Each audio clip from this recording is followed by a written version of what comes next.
Le 21 avril 1934, une photographie publiée à la une du journal britannique Daily Mail fait sensation. On y aperçoit une étrange forme serpentine émerger des flots du Loch Ness. Pour plusieurs, ce cliché constitue la preuve de la présence dans le lac écossais d'une créature inconnue dont les apparitions occasionnelles défraient la chronique depuis 1 an. Or, en 1994, à l'âge de 90 ans, l'un des auteurs du cliché révèle que la célèbre image est un canular. Mais, entre sa publication et les aveux du faussaire, cette photo aura fait le tour du monde et contribué à amener des millions de visiteurs au Loch Ness. Baptisée Nessie par la population locale, la bête, dont l'existence n'a jamais été formellement établie, est devenue une icône nationale et demeure à ce jour la meilleure preuve qu'il est possible de bâtir une activité touristique florissante autour d'un mythe régional. Bientôt, d'autres communautés riveraines vont suivre l'exemple du Loch Ness, de sorte que Nessie compte maintenant des cousins dans le monde entier. Mais ces bêtes énigmatiques ne sont pas très enclines à s'exhiber aux yeux des visiteurs. Pour remédier à ce manque de collaboration et alimenter la rumeur de leur existence, il faut parfois mettre sur pied quelques stratagèmes. Certains sont couronnés de succès, d'autres un peu moins. Quoi qu'il en soit, la popularité de ces créatures est incontestable. Elles font les grands titres, elles génèrent le buzz sur Internet et elles possèdent même leur gamme de produits dérivés. Bienvenue dans les coulisses de l'industrie des monstres lacustres.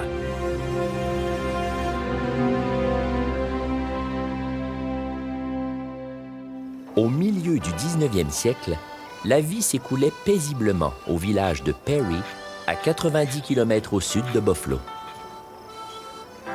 Peut-être un peu trop paisiblement. Il faut dire que les visiteurs étaient rares, car la petite communauté n'avait pas grand-chose à offrir aux touristes en dehors de la pêche sur le Silver Lake. Mais pendant l'été de 1855, les commerçants locaux ont eu l'agréable surprise de voir les voyageurs affluer. La rumeur courait qu'une créature mystérieuse avait été aperçue dans le lac. Les premiers témoins furent un groupe de pêcheurs qui ont prétendu avoir rencontré le monstre dans la nuit du 13 juillet. Même si plusieurs de leurs concitoyens se sont sans doute montrés dubitatifs, la presse a rapidement relayé la nouvelle. L'engouement a été tel qu'un groupe d'hommes d'affaires a mis sur pied une société dont l'objectif était la capture de la bête. Des chasseurs de baleines ont été invités à écumer le lac pour débusquer la créature. Sur le rivage, des hommes armés patrouillaient à l'affût du moindre remous suspect. Mais leur chasse infructueuse n'émoussa en rien l'intérêt des touristes, au grand bonheur des commerçants de Perry, en particulier d'Artemus B. Walker, propriétaire d'un hôtel. En 1857, un incendie éclata à l'établissement de Walker. Dans les décombres du grenier, les pompiers firent une découverte pour le moins inattendue. Un serpent géant fabriqué avec une armature en fil de fer et recouvert d'une toile imperméable. Ainsi, le subterfuge était divulgué. Afin de stimuler le tourisme, Walker et des acolytes avaient fabriqué un monstre de pacotille. Même si certains doutes planent aujourd'hui sur quelques aspects de cette histoire de canular, une chose reste sûre. L'été de 1855 fut des plus profitables pour le village de Perry grâce aux journaux qui relatèrent les apparitions du serpent géant de Silver Lake. Les témoins ont-ils été abusés par un monstre factice, un tronc d'arbre à la dérive, ou encore par un animal tel une loutre? Est-ce que les légendes autochtones, signalant la présence d'une bête mystérieuse dans le lac, ont pu influencer leur perception et les amener à raconter des récits fantaisistes? Peu importe la vraie raison, car la démonstration était faite que les touristes accourent dès qu'un monstre pointe le bout de son museau.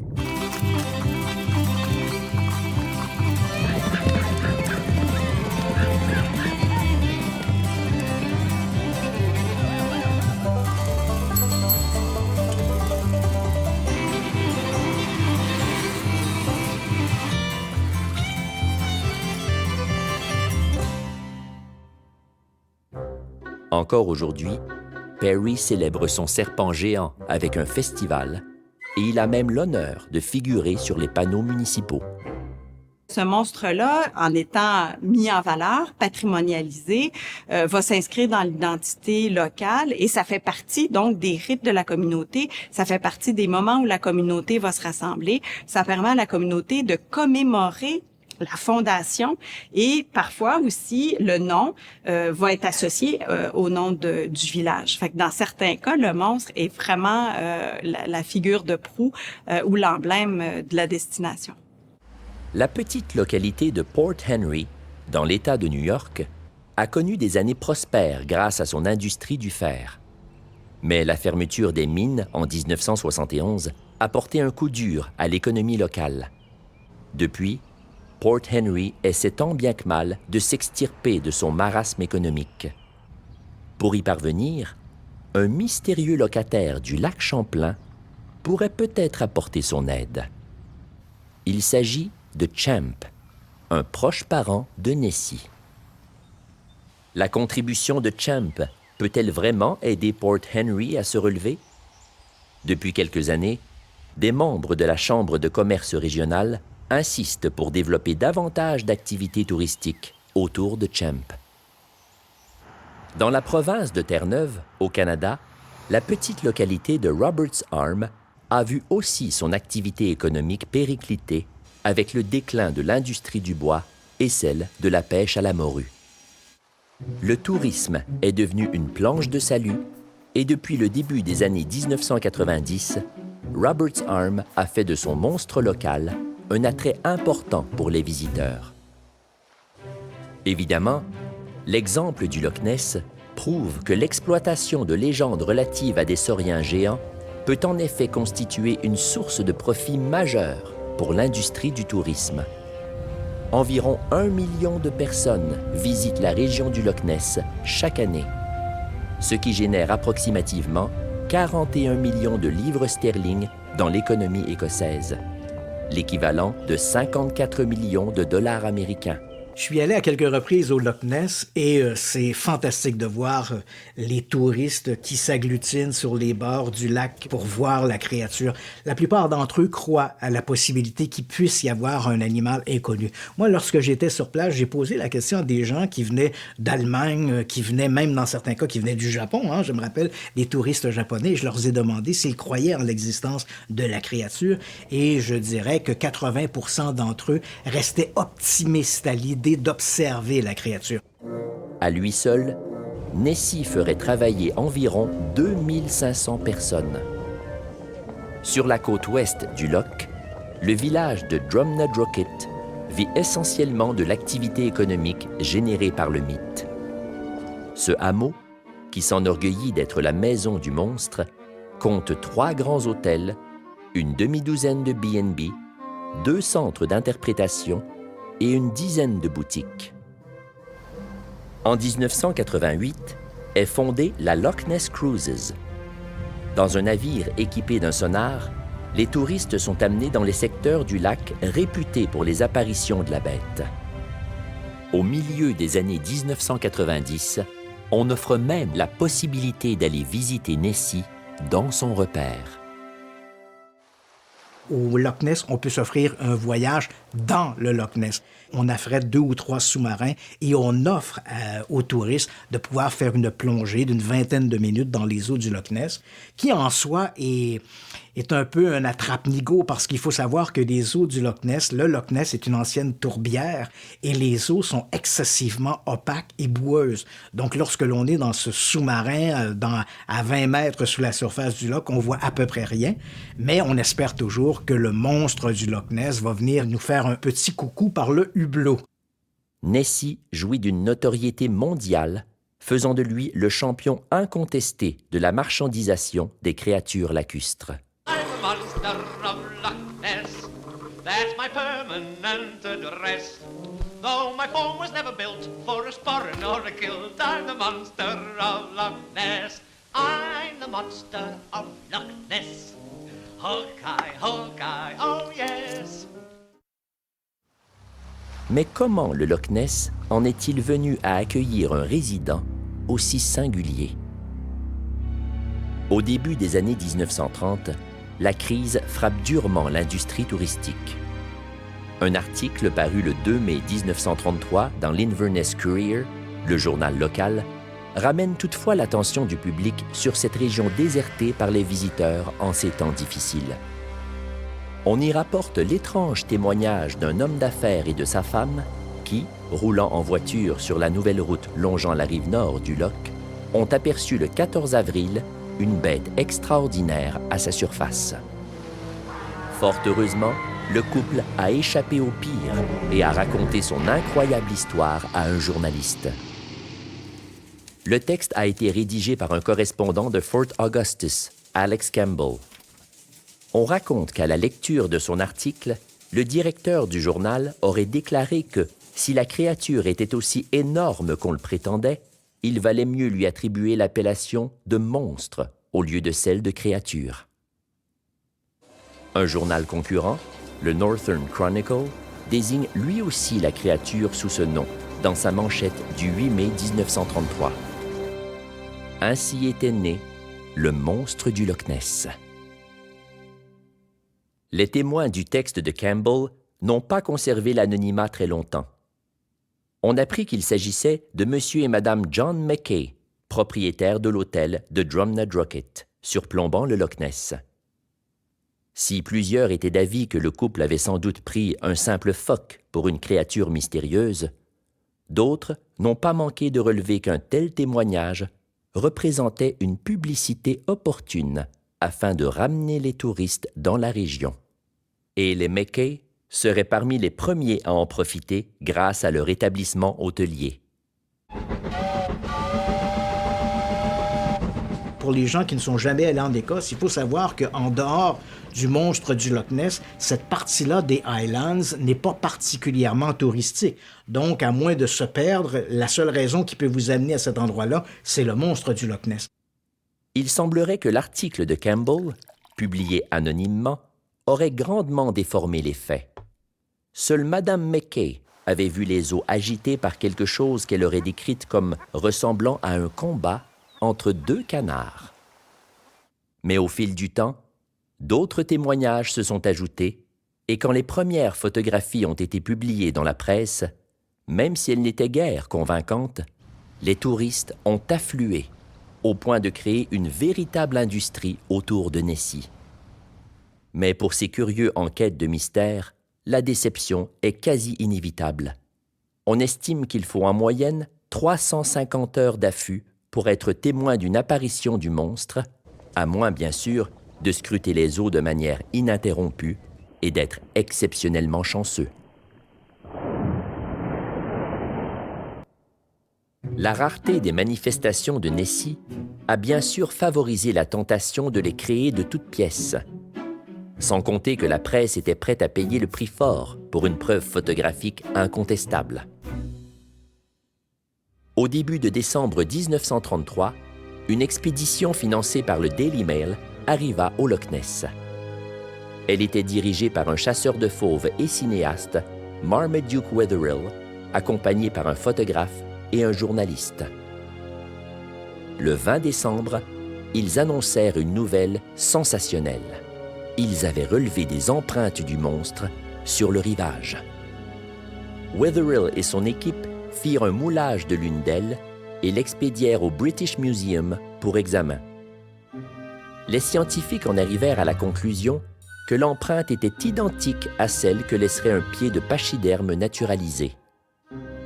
La supercherie éclata au grand jour. Le moulage avait probablement été obtenu à partir d'un pied d'éléphant ou d'hippopotame monté en porte-parapluie. Le Daily Mail, qui avait publié les photographies des traces avant leur analyse, s'en est trouvé fort embarrassé et adopta dès cet instant une position résolument sceptique à l'endroit de tout signalement de Nessie. Abusé par un aussi grossier stratagème, certains iront jusqu'à dire qu'il en était l'instigateur, Wetherill a été ridiculisé par la presse. Il a alors décidé de se venger. En mettant en scène la désormais célèbre photographie du gynécologue londonien Robert Kenneth Wilson, dite « la photo du chirurgien ». Il a voulu un peu prendre sa revanche sur le Daily Mail. Il a fait appel à son gendre, un certain Christian Sperling, qui a construit un coup d'une créature préhistorique qu'il a mise sur un jouet sous-marin. Ils ont trouvé ensemble une petite anse peu profonde. Ils ont fait naviguer le sous-marin dans l'anse en question. Et avant qu'il coule, ils ont eu le temps de prendre 2 photographies. Une fois les clichés en main, ils ont donné les photographies à ce médecin de Londres qui lui est allé les présenter. Il n'a pas vraiment été impliqué dans la fraude, mais il devenait un peu la caution morale. Il se présente au bureau du Daily Mail, offre la photographie.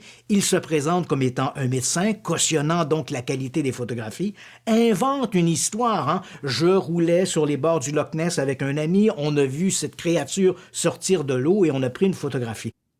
Quand elles sont exposées, de telles impostures peuvent refroidir l'enthousiasme des personnes qui envisageaient un petit périple dans l'espoir d'apercevoir la bête.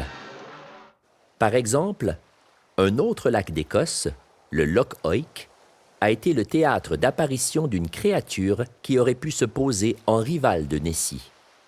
Or, ce monstre, baptisé Wee Oiki, ne peut plus vraiment prétendre à ce statut dû à un canular monté en 1961. Le 8 juillet, le Daily Express publia une photographie de la bête.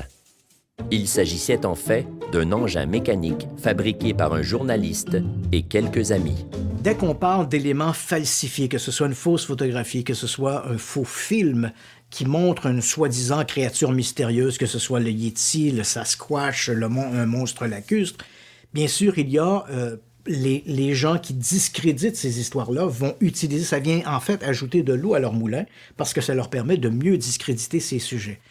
Ultimement, ces histoires-là n'ont pas beaucoup d'impact auprès des croyants parce que pour eux, une photographie ou un film n'est pas le sujet lui-même. Donc, montrer un faux film d'un Sasquatch ne veut pas dire que le Sasquatch n'existe pas. Un faux film d'un monstre lacustre ne veut pas dire que le monstre n'existe pas. Et généralement, les gens qui croient en ces mythes vont se rabattre vers ces éléments extérieurs et non pas s'arrêter à l'élément falsifié. Le 23 mai 2015, une photographie et une brève vidéo diffusée sur les réseaux sociaux suscitent un vif intérêt. On y voit ce qui semble être la crête dorsale d'une bête inconnue émerger des eaux paisibles du lac Poenegamook au Québec. S'agirait-il du légendaire Ponic, le monstre dont les apparitions sporadiques sont signalées depuis près de 150 ans?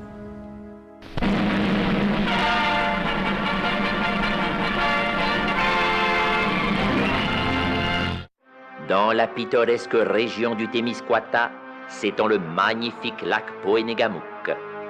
Mais ces eaux paisibles furent récemment troublées par une fantastique apparition. Le père Calixte Levasseur en fut l'unique témoin. Et il ne fait aucun doute qu'une intervention divine le protégea de cette rencontre démoniaque. Je me promenais sur la rive par une belle journée chaude, sans vent, quand tout à coup, j'ai vu une énorme créature surgir du lac et se diriger vers moi. Elle devait bien faire au moins 25 pieds et son corps était recouvert d'écailles. N'écoutant que son courage, le père Levasseur brandit son missel, ce qui fit fuir le monstre. le saint homme revint plus tard bénir le rivage, afin que le Léviathan ne s'en approche plus. Les citoyens de Poinégamouk peuvent dormir tranquilles, car le père Calixte Levasseur veille sur eux. La vidéo est visionnée plus de 150 000 fois et partagée 2700 fois et devient le sujet d'amusantes dissensions entre les partisans de son authenticité et les sceptiques qui n'y voient rien d'autre qu'un habile canular. De fait, quelques jours plus tard, la supercherie est éventée. La municipalité de Poinégamouk a retenu les services de quelques animateurs d'images de synthèse pour raviver la légende de Ponique, afin de faire de lui le nouvel emblème de la ville. L'animation montre Ponique sous les traits d'un esturgeon géant, une hypothèse fréquemment citée pour élucider le mystère de la bête. L'équipe de graphistes, l'équipe marketing a travaillé avec les témoignages des gens et personne n'a jamais vu la tête. Personne, on voit un dos, on voit des cannelures, on voit quelque chose écailleux. Donc, c'est un peu le prolongement de ce que les gens ont vu. La vidéo, qui a coûté moins de 3 000 $, visait surtout à stimuler l'activité touristique. Parlant de Ponique, on a aussi parlé de notre belle plage de sable fin. On a aussi parlé de notre centre de plein air. On a parlé de tous nos services puis tout ce qu'on a à offrir dans notre région. Donc, ça nous a permis justement de revenir sur la map. Puis, ça a suscité surtout une curiosité aux gens de l'externe ou même des gens qui ont déjà habité ici puis qui ont changé de région à revenir puis se réapproprier donc tous les services puis les ressources là, qu'on peut offrir là, au niveau récréo-touristique. Beaucoup de gens ont réagi fortement à cette vidéo-là. D'abord, il y a les gens qui croient en l'existence de monstres, qui ont dit, ben voilà, ça vient discréditer le fait qu'on croit à ces créatures ou qu'il y a peut-être des créatures comme celle-là.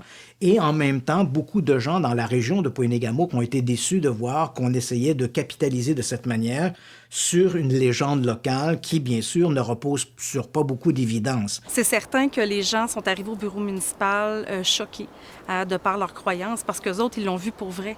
Donc, les gens nous disaient, ben là, qu'est-ce qu'ils vont dire, moi, quand je vais raconter que j'ai vu Ponique? Ils vont dire, ouais, t'es menteur, c'est un canular, vous avez vu le montage vidéo, là, c'était pas vrai. Mais en fait, ma réponse à ça, c'est de dire, ben écoutez, s'il y en a une qui y croit plus que jamais à Ponique, c'est moi, parce que je l'ai vu. J'étais une petite fille, mais j'ai vu ce que j'ai vu, puis je m'en souviens comme si c'était hier. C'est pas parce qu'on a fait un montage vidéo que, justement, on vient d'enlever la crédibilité de 100 ans, 100 ans d'histoire que cette légende-là est vivante. Donc, en fait, le plus grand risque que l'on courait à cette époque-là, c'était d'oublier Ponique. Donc, moi, je pense que, justement, avoir gardé l'imaginaire en vie a permis de garder la légende et notre bête du lac en vie. Finalement, le fait que ça soit un canular, c'est peut-être pas ça que les gens vont se rappeler. Ils vont plutôt, je pense, se rappeler de la destination, du fait que ça se peut que ça soit une destination de vacances et que, tiens, allons donc voir juste pour le plaisir de la découverte. Il y a des gens dans le domaine de la publicité, des gens dans le domaine de l'éducation, des gens qui sont dans le domaine du marketing aussi, qui ont pris le temps de nous trouver, de nous appeler et de nous féliciter d'avoir eu cette audace-là. Puis le fait aussi que ça allait aussi bien fonctionner auprès des médias, il faut se le dire, c'est parce que ça venait d'une instance municipale. Donc, ça venait pas d'une entreprise privée ou... En fait, toute cette stratégie-là était crédible, en fait. Donc, c'est ce qui a probablement aidé aussi à ce que les gens conservent l'espoir que la vidéo, la photo était peut-être vraie. Les exemples ne manquent pas pour promouvoir les monstres tapis au fond des eaux. En 1873, le célèbre entrepreneur de spectacle Phineas Taylor Barnum offrait une récompense de 50 000 $ à quiconque capturerait le monstre du lac Champlain, mort ou vif. Chasseurs et pêcheurs ratissèrent les berges et les eaux, mais sans succès. Mais depuis 1983, grâce à la Chambre des représentants du Vermont et du Sénat de New York, Champ est protégé contre tout acte volontaire entraînant pour celui-ci du harcèlement, des blessures ou sa mort. Dans les années 1930, la police d'Inverness avait aussi fait part au gouvernement britannique de son inquiétude pour la protection du monstre du Loch Ness.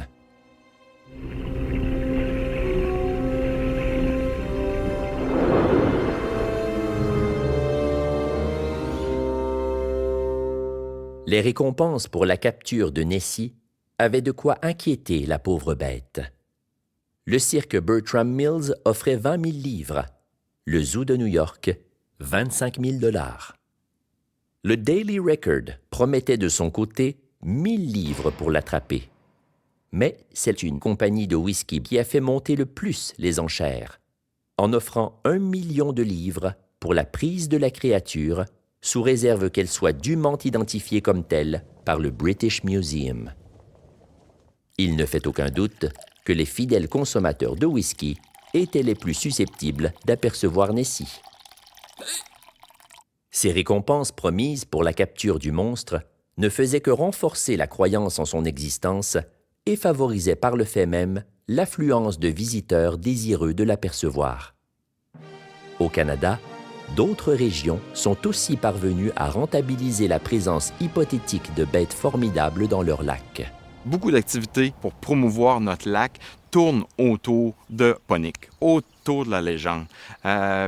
Maintenant, en tant que brasseur et propriétaire de la microbrasserie, j'ai une bière qui porte le nom de Ponick, avec sa belle petite légende au dos, qu'on a romancée un peu. On a le droit, nous, on est des brasseurs de bière, on n'est pas des historiens. On a des entreprises aussi qui donnent le nom d'un plat sur leur menu, d'un breuvage, au nom de Ponick, au nom de légende. Les gens aiment bien voir aussi, on a une belle sculpture sur la pointe du lac Ponégamouk en forme de la queue de Ponick. Parmi ses congénères nord-américains de Nessie, le plus célèbre est le monstre Ogopogo, et il est aujourd'hui la mascotte de la ville de Kelowna, nichée sur les rives du lac Okanagan, en Colombie-Britannique. Ogopogo, Ogi pour les intimes, représente une véritable manne touristique. La location de bateaux, de plongeurs et même d'hélicoptères, ainsi que la vente de souvenirs à son effigie, injecte depuis plusieurs années de précieux dollars dans l'économie locale. Au début des années 1990, une statue d'Ogopogo, haute de 2,4 mètres et longue de 4 mètres, est immergée à 10 mètres de profondeur, faisant alors la joie des plongeurs. Parmi les initiatives visant à accroître l'afflux des visiteurs sur les berges du lac Okanagan, citons la récompense d'1 million de dollars offerte de 1984 à 1985 par l'Office du tourisme local, à qui apporterait la preuve irréfutable de l'existence d'Ogopogo.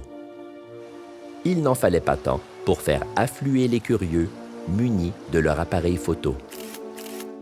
En principe, les instigateurs de cette proposition farfelue auraient dû dormir sur leurs 2 oreilles, mais une assurance a été souscrite auprès de la Lloyd's de Londres au cas où quelqu'un réclamerait la récompense. La célèbre firme a toutefois estimé qu'une photographie ne constituait pas une preuve suffisamment convaincante et exigea plutôt une preuve physique, c'est-à-dire la capture de la bête et son authentification par le département de zoologie de l'Université de la Colombie-Britannique.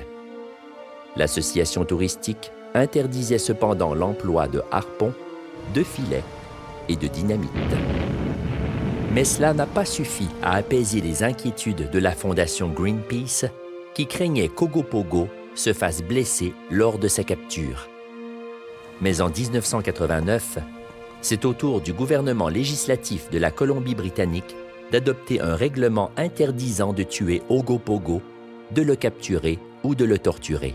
En le protégeant, puis en amenant le visiteur à aussi devoir prendre soin du monstre d'une certaine façon, ça permet de développer de l'empathie et de la sympathie à l'égard du monstre, et ça permet donc de s'en sentir responsable jusqu'à un certain point, et ça, c'est très efficace pour susciter de l'attachement envers le monstre, mais aussi envers ce qui peut, son lieu de vie, et donc possiblement aussi à l'égard de la destination elle-même.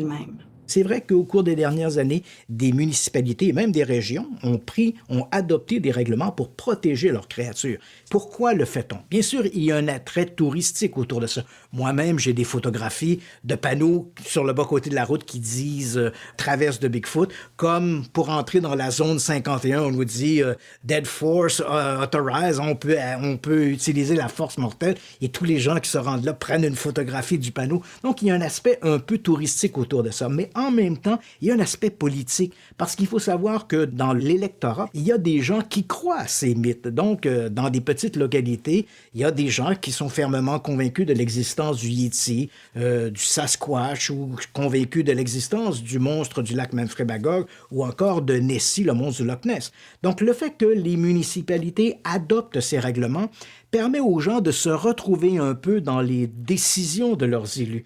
Ils ont l'impression qu'on respecte leurs croyances en adoptant des règlements et bien sûr, tout ça fait partie d'un tout qui combine à la fois le folklore local, le tourisme et le respect des électeurs. Outre Ponique, Nessie et Ogopogo, on peut citer l'exploitation autour du monstre du lac Storsjön en Suède. Après une recrudescence d'observation de la bête en 1965, le comité touristique de la province du Jämtland a décidé d'inclure le monstre dans ses brochures. En 1986, le conseil administratif du comté de Jämtland a décrété que le monstre appartenait à une espèce menacée et serait dorénavant protégé. En 2004, un entrepreneur local a eu l'idée de se lancer à la recherche d'œufs de la créature. Il envisageait de les faire éclore et d'élever des bébés monstres pour en faire des attractions touristiques. Mais le tribunal régional de l'environnement rejeta sa demande, arguant que la protection de Storsjö s'appliquait aussi à ses œufs et à sa tanière. Au Québec, la municipalité de Magog a su tirer profit de son monstre lacustre. Les premiers témoignages de sa présence remontent à plus de 2 siècles. Depuis, plus de 400 témoins ont déclaré l'avoir vu. On amène des gens dans des lieux, on leur dit, ben voici, ici, il y a eu de très nombreuses apparitions du Bigfoot, du Sasquatch, ou dans tel ou tel lac, on a vu de nombreuses apparitions d'un monstre lacustre, pour que les gens vont vite associer leurs observations à l'apparition de ces créatures. Ça ne veut pas dire que les gens imaginent tout, mais bien sûr, dans un lac qu'il n'y a pas ce folklore, cette culture de monstre lacustre, une vague à la surface sera attribuée à un gros poisson, à un oiseau ou un truc semblable, alors que dans un lac comme le Memphremagog, l'apparition d'une vague à la surface, qui pourrait être un phénomène tout à fait naturel, sera vite associée à Memphré, la créature lacustre du lac, et c'est vrai également pour le Loch Ness. De très nombreuses photographies ne montrent finalement que des vagues à la surface de l'eau, et ce sont souvent des vagues qui se produisent, comme on pourrait dire, à contre-courant. Donc on a une espèce de mouvement d'eau qui suit généralement le déplacement du vent à la surface de l'eau, mais il peut arriver que des courants sous-marins remontent à la surface et créent une vague en contresens, et ça donne l'impression d'un animal serpentiforme à la surface du lac.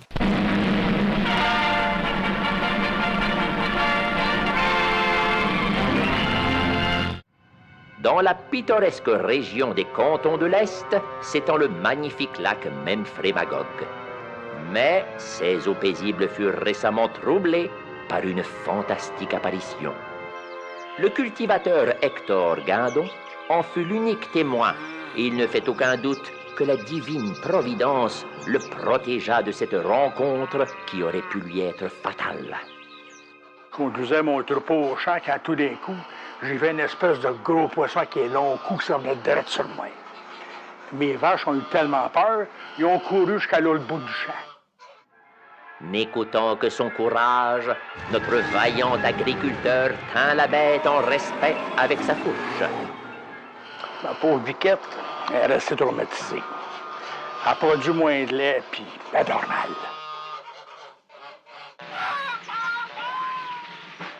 Depuis cet incident, Hector Guindon a pris soin de faire bénir sa fourche par le curé du village. Le monstre n'a désormais qu'à bien se tenir. Et souhaitons que Biquette se remette au plus vite de ses émotions.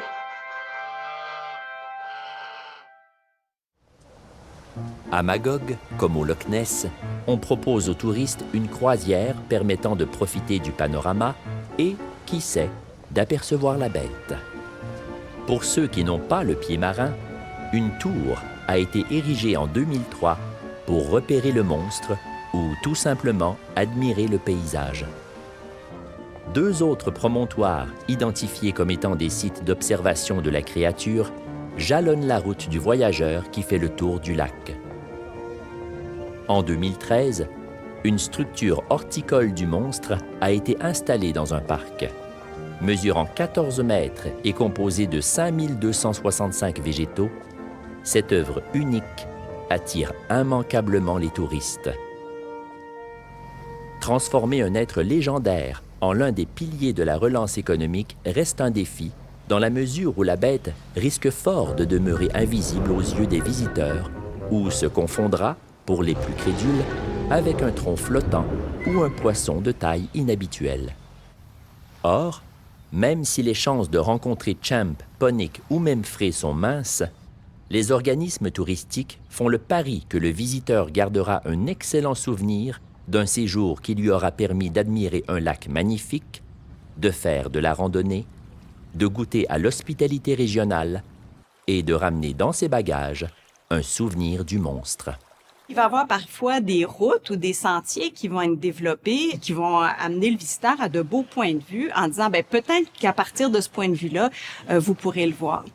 On va parfois aussi mobiliser des maisons ou du patrimoine local pour être capable de décliner de différentes façons l'image du monstre, pour en faire éventuellement des souvenirs ou pour en faire un lieu, une maison ou quelqu'un qui aurait raconté l'avoir vu. Donc, c'est aussi de mobiliser tout ce qui se trouve dans la destination pour être capable d'appuyer l'histoire qu'on veut raconter autour de ce monstre-là.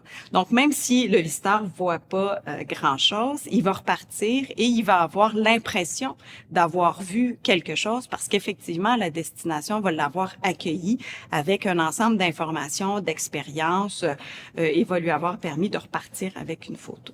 Oui, des gens sont venus spécialement à Ponegamook, oui, pour voir le monstre, mais parce qu'ils en avaient entendu parler. Donc, on sait qu'on a un choix, on décide de nos vacances, on va où? Bien, on va à une place qu'on a déjà entendu parler. Nous, on avait la chance d'avoir quelque chose qui nous démarquait. Et oui, depuis sa naissance, depuis son baptême officiel, Ponick nous a grandement aidés au niveau visibilité, au niveau notoriété aussi, parce que les gens, les touristes qui viennent, ils posent des questions aux citoyens et les citoyens leur répondent. Vraiment, il y en a qui n'y croient pas, il n'y en a pas beaucoup, mais ceux qui y croient, ils croient vraiment fort. Ils défendent leur point de vue et c'est vraiment très, très plaisant à écouter les citoyens défendre leur légende.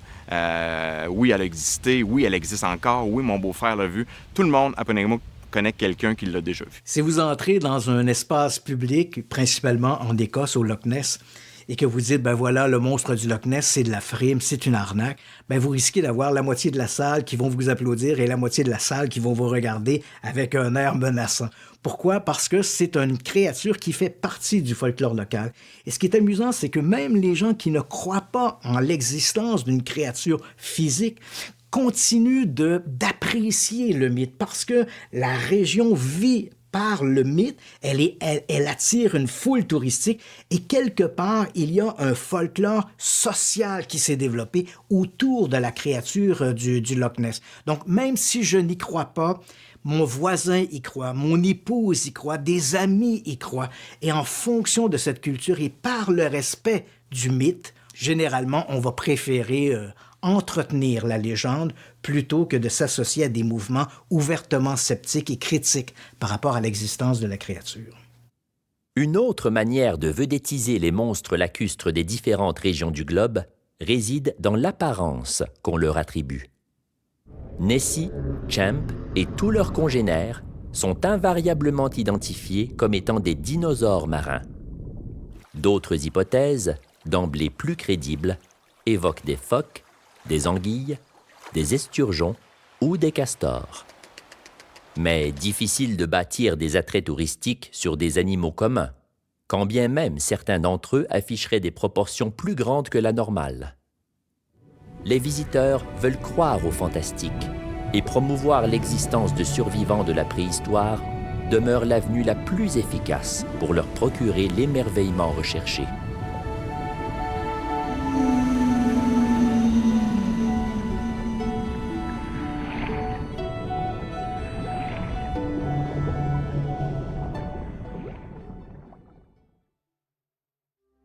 Les grands sauriens ont toujours joui de l'intérêt du public, et ce depuis la découverte des premiers fossiles en 1822.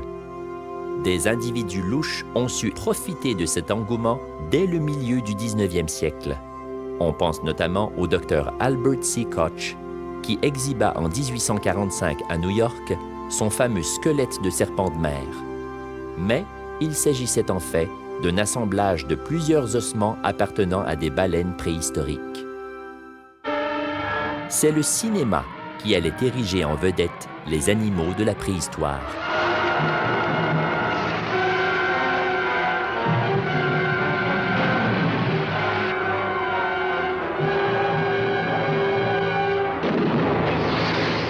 Les dinosaures ont vraiment existé et je pense que c'est un élément important dans la fascination que les spectateurs peuvent avoir pour ces bêtes-là. Toutes les techniques cinématographiques nouvelles en effets visuels ont servi à faire revivre les dinosaures à l'écran.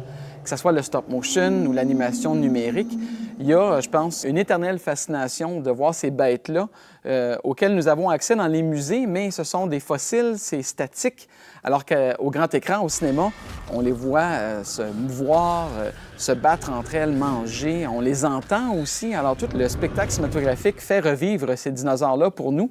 En 1925, le virtuose de l'animation image par image Willis O'Brien donne vie à toute une faune préhistorique dans la première adaptation cinématographique du célèbre roman d'Arthur Conan Doyle, Le Monde perdu.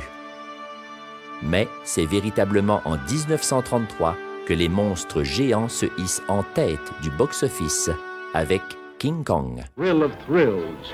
Don't miss it this time.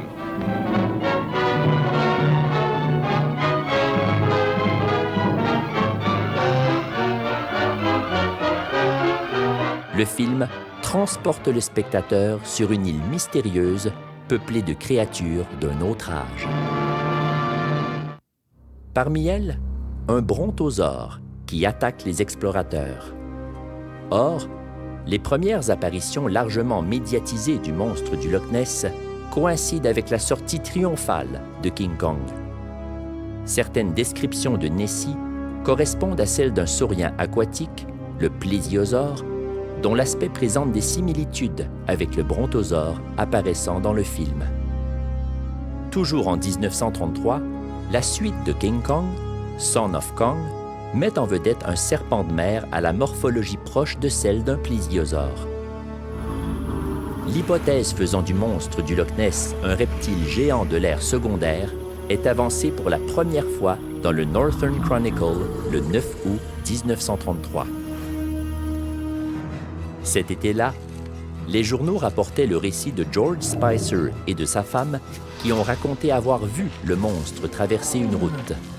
Spicer a décrit la créature semblable à un dragon ou à une quelconque bête préhistorique dotée d'un long cou et tenant un animal dans sa gueule.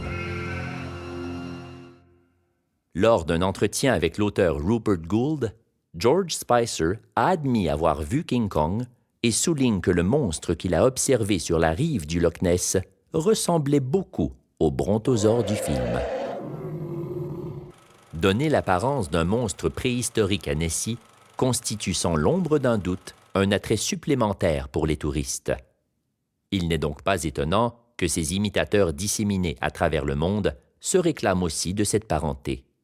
Dès la publication de la célèbre photo en 1934 où on voit Nessie, les Britanniques ont produit un film qui s'appelle The Secret of the Loch. Donc, vraiment, cette créature-là a instantanément été une vedette de cinéma. Et la plupart des films qui ont été produits dans lesquels elle apparaît se retrouvent dans deux catégories. Soit qu'il s'agit d'une créature aimable et sympathique. Dans ce cas-là, on est dans des films pour enfants, des films familiaux, et même Walt Disney ont produit un court-métrage qui s'appelle La balade de Nessie, dans lequel la créature est très sympathique. Et sinon, ce sont des films d'horreur de série B, généralement. Donc, les films de monstres géants qui attaquent les gens, sauf que dans ce cas-ci, le monstre géant, c'est le monstre du Loch Ness. Pour ajouter foi aux témoignages relatifs à des apparitions monstrueuses dans un lac quelconque, rien ne vaut l'intérêt manifesté par la science. En effet, dès l'instant où des scientifiques se penchent sur le phénomène, l'opinion publique devient plus crédule. Du moins, jusqu'au moment où certains de ces savants déclarent à l'issue de leurs investigations que rien d'anormal ne se cache dans le lac. Mais il n'en reste pas moins que la couverture médiatique de chaque expédition scientifique génère une formidable publicité pour le monstre. En 1929, des journaux du Vermont ont propagé la nouvelle que le célèbre naturaliste et l'un des pionniers de l'exploration sous-marine, William Beebe, envisageait de venir explorer le lac Champlain afin d'y débusquer Champ. L'information s'est révélée fausse, mais elle a servi de publicité pour les stations de villégiature du lac.